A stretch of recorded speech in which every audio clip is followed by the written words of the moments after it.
नमस्कार. रवींद्र पिंगे यांच्या जन्मशताब्दी वर्षानिमित्त त्यांच्या काही निवडक लेखांचं वाचन आपण करतोय.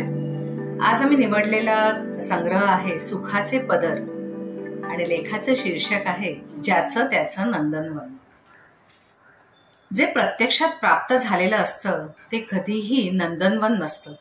नंदनवन आपल्यापासून काहीच्या काहीच दूर पौर्णिमेच्या चंद्रबिंबासारखं अधांतरी तरंगत असतं.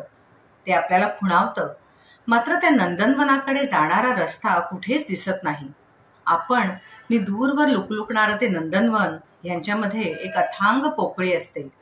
मुदलात नंदनवनाचा बराचसा भाग ढगांनी झाकलेला असतो. थोडासाच भाग दिसतो, बराचसा भासमान होतो. त्या दूरस्थ अद्भुत नंदनवनाला आणि आपल्याला जोडणारा पूल अस्तित्वातच नसतो. तरीही समोर नंदनवन असतं म्हणून आपलं दैनंदिन आयुष्य सुसह्य झालेलं असतं. नंदनवनाचा आकार केवढा असतो तर तो ज्याच्या त्याच्या आवाक्या एवढाच असतो. कोकणी खेड्यात झाडामाडांच्या सावलीत राहणाऱ्या तरुणाला विचारून पहा की बाबल्या तुझं नंदनवन रे कोणतं? तो सांगेल मुंबईतल्या कारखान्यात नोकरी आणि डोकं टेकायला चाळीत हक्काची कोठरी हेच माझं नंदनवन. मग भले पाण्याच्या नावाने ठणठणाट असो वा इतर सुविधांच्या नावाने आनंद, पण मुंबईत स्वतःची खोली पाहिजे. तोच त्या कोकणाचा स्वर्ग. आणि तेच मुंबईतल्या चाळीत खितपत पडलेल्या कामगाराला विचारून पहा, तो तात्काळ सांगेल जो काही मोक्ष आहे तो गावाकडे वस्ती करण्यात आहे. वास्तविक कोकणात कोकणी पट्ट्यात खायचे वांदे असतात. घरात भाऊबंदकी असते. पैशाच्या नावाने शुद्ध खडखडाट असतो. गावात मुलाबाळांना शिक्षणाच्या सुविधा नसतात. गुरांपैकी निम्मी भाकड असतात. सावकाराचे तगादे कायम असतात ते वेगळंच. तरी सुद्धा मुंबईकर कामगाराचं अवघं लक्ष असतं त्यांच्या कोकणातल्या खेड्यात. इकडे शहर वस्तीत सांजावलं की त्याला गावाकडच्या शांत दिवे लागणीची आठवण होते. गावातल्या मारुतीच्या देवळातला घंटानाद त्याला इथे ऐकू येतो. तिकडे चुलीवर शिजत असलेल्या पिठल्याचा वास त्याला इकडे चिंचपोकळीत छळू लागतो. तो खमंग वास त्याला हाकारतो. नंदनवन ही अशी परस्पर विरोधी असतात. माझा बाहेरगावी पडा बसला की वाफेवर आलेले स्थानिक लेखक आणि कवी लोक मला लागलीच गराडा घालतात. म्हणतात तुम्ही मुंबईकर लेखक किती भाग्यवान.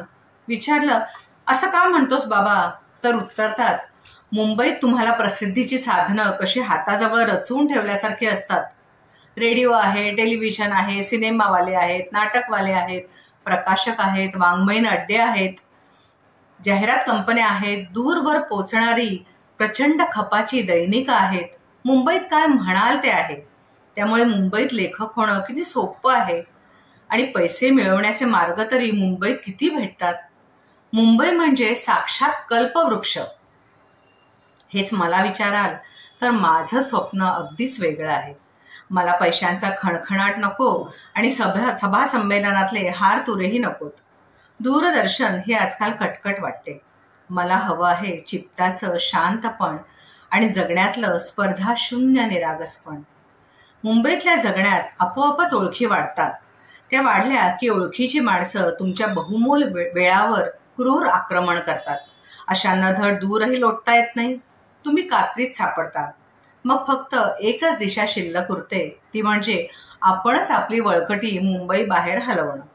प्रत्यक्षात ते कधीच जमत नाही ते सोडा, पण मनाने मी चिकटलेल्या मित्रांच्या वर्तुळातून केव्हाच निसटलेला असतो आणि माझं नंदनवन मला दुरून खुणावत असतं. कुठलं ते माझं नंदनवन? कसं आहे ते? असा लहानसर गाव की जिथे माझ्या अस्तित्वाची चाहूल माझ्या शेजाऱ्या पाजाऱ्यांना लागत नाही. मला कुणीही भंडावून सोडत नाही. माझ्या मागे सार्वजनिक कामांचं लष्टक कुणी लावत नाही आणि माझं लेखन वाचनाचं काम मला एकटक विना व्यत्यय करता येतं.